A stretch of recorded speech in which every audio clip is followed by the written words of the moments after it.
ഇന്നൊരു ചെറിയ വീഡിയോ ഇടുന്നത് നമ്മൾ കരിഞ്ചേമ്പത്തട തീയലാണ് ഉണ്ടാക്കാൻ പോണത്. അതിനുള്ള ചേമ്പന്തടയാണ് ഇരിക്കുന്നത്. കണ്ടോ, ഇതാണ് വെള്ള ചേമ്പന്തടയുണ്ട്, കരിഞ്ചേമ്പന്തടയുണ്ട്. നമ്മളെ വൃത്തിയാക്കുന്നത് ഇങ്ങനെയാണ്.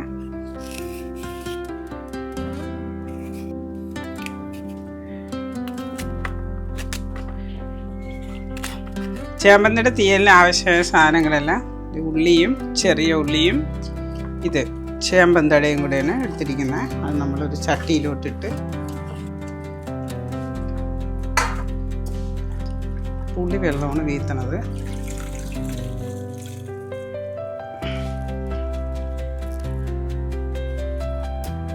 വേവിക്കാം. വേവിച്ചിട്ട് നമ്മൾ ഉപ്പും കൂടെ ഇട്ടാണ്, ഉപ്പും പുളിയും കൂടെയാണ് ഇതിൽ വീത്തി വേവിക്കുന്നത്. ജീരകവും ചെറിയ ഉള്ളിയും തേങ്ങയിൽ ഇട്ടിട്ടുണ്ട് നമുക്ക് വറുക്കാനുള്ളത്. ബാക്കി തേങ്ങ മൂത്തതിന് ശേഷം നമുക്ക് മുളക് പൊടി, മല്ലിപ്പൊടി കൂടെ ഇടാം, മഞ്ഞൾപ്പൊടി. കുറച്ച് എണ്ണ അതിലോട്ട് നമുക്ക് അതിലോട്ട് തട്ടാം.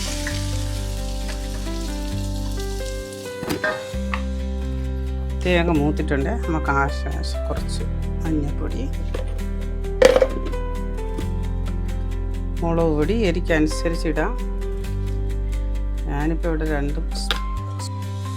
കുറച്ച് മഞ്ഞൾപ്പൊടി കൂടെ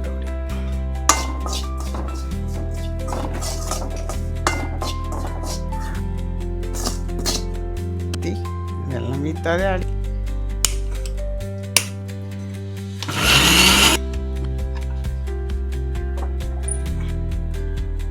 എണ്ണ ഉപ്പും പുളിയും കൂടെ ഇട്ട് വേവിച്ചതാണ് ചേമ്പന്തട, വേവിച്ച് വെച്ചിട്ടുണ്ട്.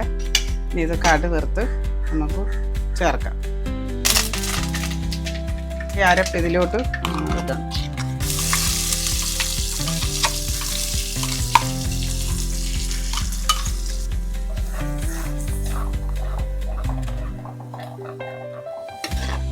നമ്മൾ വേവിച്ച് വെച്ച ചേമ്പന്തടയും ഉള്ളിയും കൂടെ നമ്മൾ ഇതിലോട്ട് ചേർക്കാം.